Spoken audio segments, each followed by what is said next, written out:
अस्सलाम वालेकुम दोस्तों, कैसे हैं आप लोग। अयान ब्लॉग कराची में एक बार फिर आप लोगों को खुशामदीद।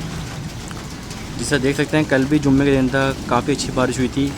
और एक बार फिर कराची में आज हफ्ते का दिन है, 4 तारीख है आज, 4/9/2021।